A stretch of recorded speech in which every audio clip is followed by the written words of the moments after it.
Today, we're going to talk about mindfulness in movement.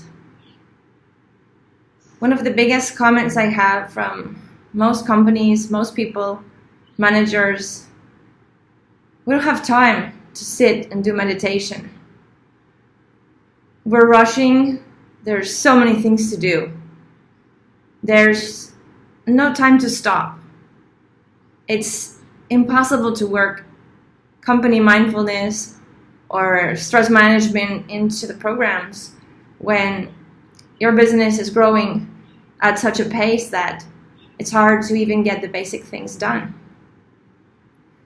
And then there's also the part where it's difficult to explain to managers and leaders in your company that if they don't work on their personal growth and they don't work on their own energy, they have no business managing other people.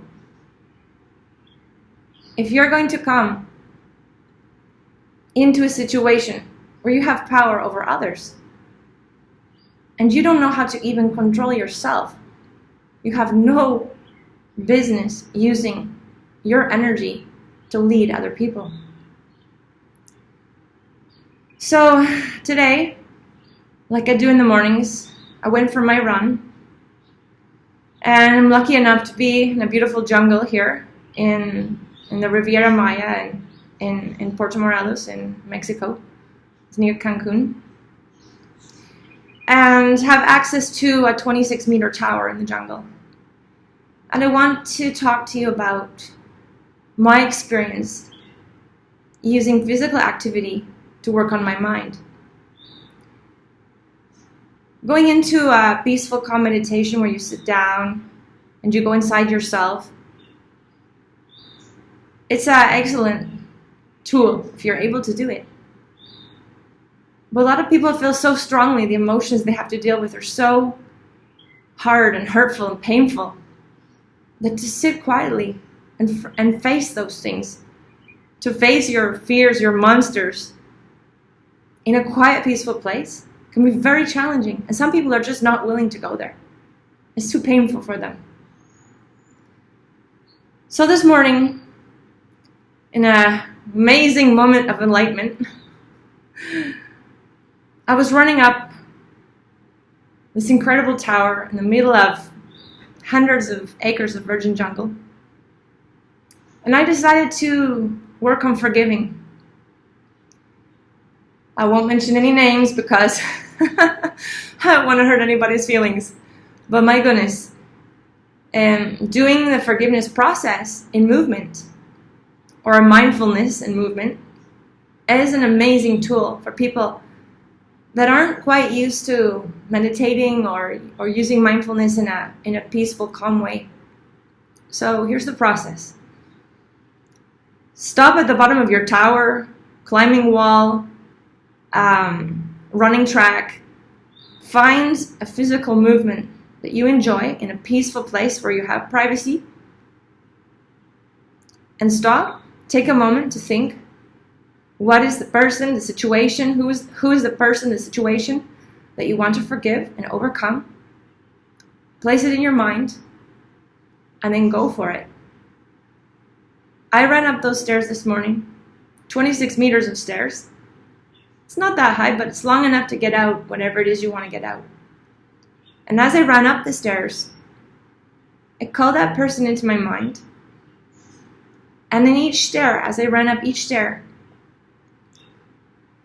I pulled out all the things that made me feel bad, the things I felt like I hated, the things that I felt that hurt me. I pulled all of those things out in physical activity. And I ran up those stairs so fast. It was the best physical training because I used all that energy to push myself. And as I ran up, I pushed out all of those things out of my cells, out of my etheric body, out of my energy field. And when I got to the top of the tower, I stopped.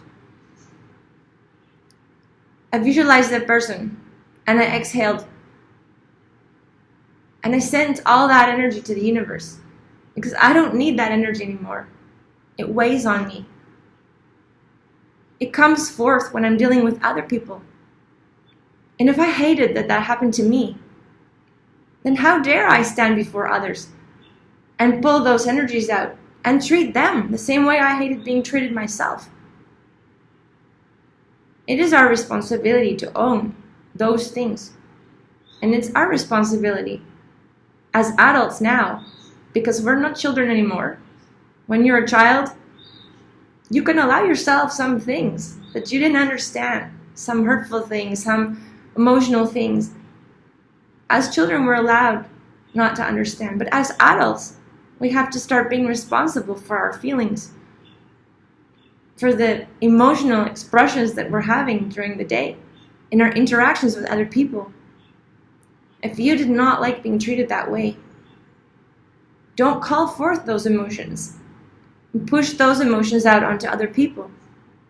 It's almost as if you went right back and treated someone else the way you were treated when you were a child. And if we're going to have interactions with other human beings, we didn't come here to do that. So the most wonderful thing about realizing that you're responsible for your own thoughts and your own emotions and your own state of mind is that in that moment, you own it. It's yours, and that means you can change it. Now it's not somebody else's fault, something that happened to you in your past. It's not your mother, it's not your father, your siblings, or your friends, people that hurt you, a boss, co-workers, bullies, anything that happened to you in your past, in your childhood. Especially the experiences you had in your puberty years and your growing up years. Those moments were so alive when you were between the age of 5 and even up to 21 years old. With all the hormones in your body growing and your cells creating bones and energy, and those were the strongest years of your life for implanting and creating these energetic experiences that stayed with us for the rest of our lives. So, when I got to the top of the tower to finish the process, I exhaled, I let it all go out into the universe, because the universe is the place for all these things, because this is where it comes from. Those people didn't come into your lives to hurt you. They came into your lives to prepare you for what you came here to do. So on the way down the tower, I asked myself, what did that experience give me? What did that person do for me? And it's amazing. Most of those experiences you had prepared you for the reason that you came here and what you came to do for the rest of your life. So as I ran down the stairs, I was able to be grateful. Totally and completely grateful for the feelings and the experiences that each one of those people gave me.